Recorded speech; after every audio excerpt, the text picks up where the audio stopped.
अस्सलाम वालेकुम व्यूअर्स, कैसे हैं आप? उम्मीद है सब खैरियत से होंगे। अच्छा, लास्ट व्लॉग में जितने भी इंस्टॉलमेंट के हवाले से चीज़ें थी, कुछ प्लॉट कैंसलेशन का, जिस तरह डीएचए नोटिफिकेशन जारी किया हुआ है,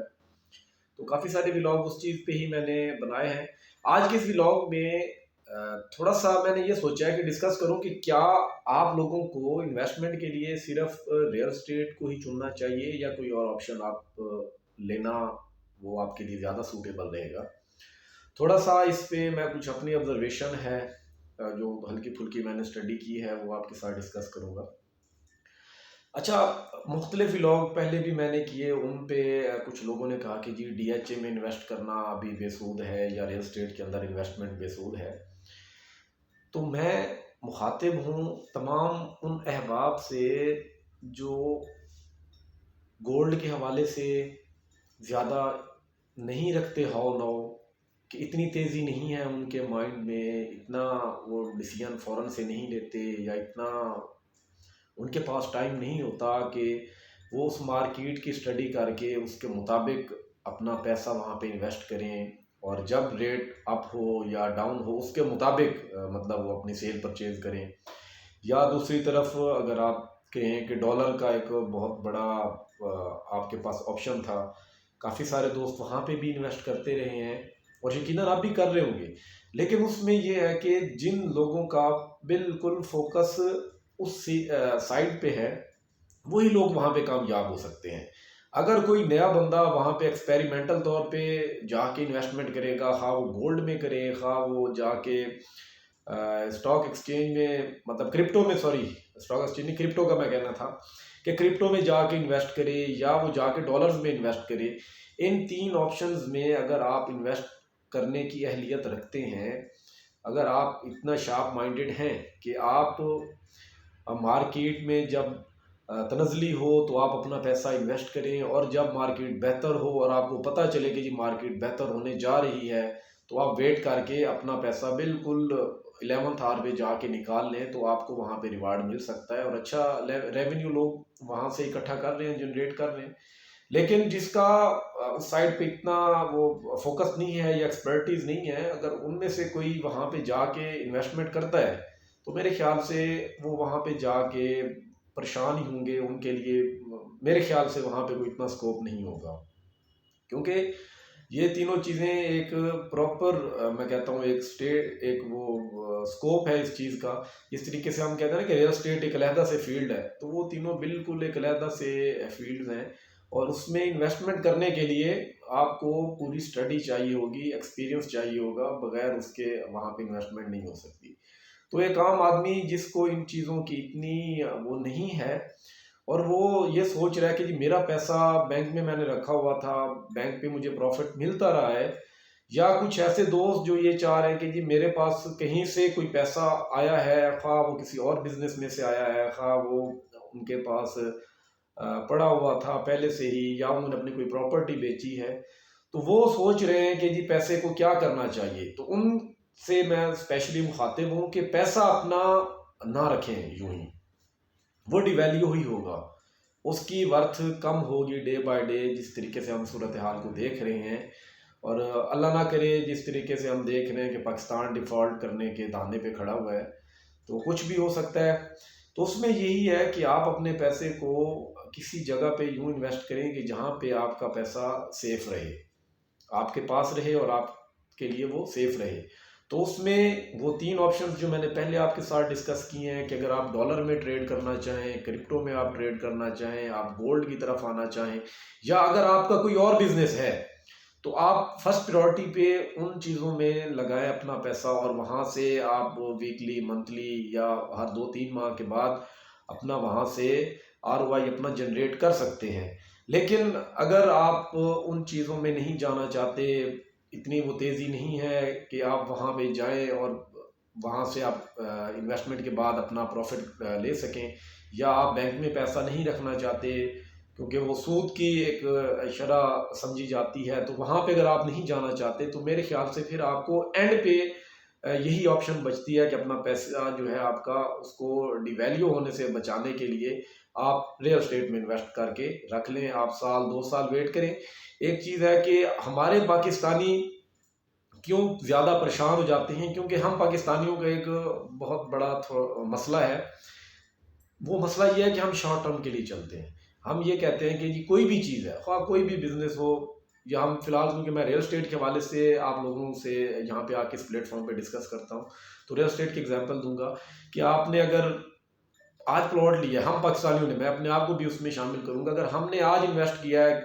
प्रॉपर्टी के अंदर और हम 1 माह बाद 2 माह बाद देखने लग जाएंगे कि उसमें कितना प्रॉफिट हो गया है या वो नीचे जा रही है, तो हमें थोड़ा सा वेट करना चाहिए।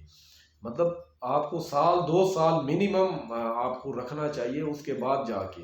नहीं तो ये जो इन्वेस्टमेंट है ये कोई एक बिजनेस नहीं है कि आप यहाँ पे अपना पैसा लगाएं, साल बाद निकालें और आपको वाह वाह प्रॉफिट हो जाए, ऐसा नहीं है। यहाँ पे रियल एस्टेट के अंदर आप अपना जो एक इजाफी पैसा है, जिसको आप समझते हैं कि जो आपके बाकी तमाम मामलात से इजाफी है और आप उसको रखना चाह रहे हैं, तो आप उसको पार्क कर दें रियल एस्टेट के अंदर, प्रॉपर्टी के अंदर पार्क करके छोड़ दें। मेरे ख्याल से जो रियल एस्टेट है, दर हकीकत ये आपकी अ, कोई भी रकम है उसको आप पार करके छोड़ देते हैं, ताकि बवक्त ज़रूरत आप यहाँ से अपना पैसा निकाल सकें। तो आप यहाँ पे लॉन्ग टर्म के लिए पार करें और यकीनन उससे आपको अच्छा रेवेन्यू भी मिलेगा, और आप जो ज़हनी तनाव का शिकार होकर बैठ जाते हैं उस चीज़ से भी आपको निजात मिलेगी। ये चीज़ हो गई। और डेवलपमेंट चार्जेस के हवाले से लास्ट व्लॉग में स्किप हो गया था। डेवलपमेंट चार्जेस डीएचए मुल्तान के या इंस्टॉलमेंट आपके कॉस्ट ऑफ लैंड की है, आप चाहें तो जैसे ही आपकी क्वार्टरली इंस्टॉलमेंट की डेट आती है आप उस वक्त उसको पे कर सकते हैं, या अगर आप चाहते हैं कि नहीं जी मेरे पास अब पेमेंट आ गई है, मैं 2-3 इंस्टॉलमेंट एडवांस पे करना चाहता हूं, तो उसका भी कोई इशू नहीं है, वो आप अपनी पेमेंट एडवांस पे कर सकते हैं। इसमें कोई पाबंदी नहीं है कि जी आप अपनी पेमेंट एडवांस पे नहीं कर सकते। ये एक सिंपल सी इक्वेशन है कि अगर आप पे नहीं करते और सरचार्ज लग जाता है तो उस वक्त भी तो आप इकट्ठी पे कर रहे होते हैं, मतलब इकट्ठा पे करने का ऑप्शन मौजूद है, तो क्यों ना आप उस ऑप्शन को पहले ले लें। क्योंकि मेरी 1-2 क्लाइंट्स के साथ बात हो रही थी कि सर हमारी इंस्टॉलमेंट की डेट जब करीब आती है, पैसा तो हमारे पास पड़ा होता है, लेकिन बाय चांस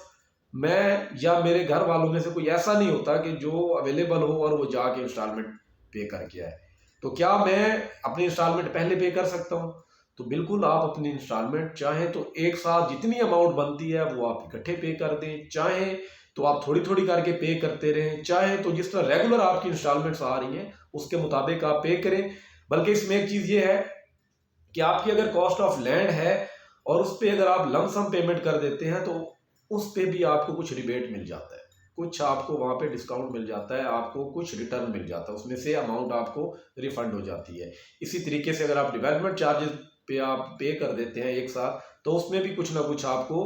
उसमें प्रॉफिट हो सकता है। प्रॉफिट इन द सेंस कि आपको जहां आपने 21 लाख पे करा तो उसमें कुछ ना कुछ आपको वो रिटर्न 10% ऑलमोस्ट है, वो आपको उसमें से डिडक्शन हो जाती है, उस टोटल अमाउंट में से आपने वो कम पे करनी होती है अगर आप एक साथ पे कर देते हैं। तो ये चीज़ें हैं, इन चीज़ों को आप देखें, पे करें। और अगर आप ये सोच रहे हैं कि जी आपकी नेक्स्ट इंस्टॉलमेंट आ रही है तब आप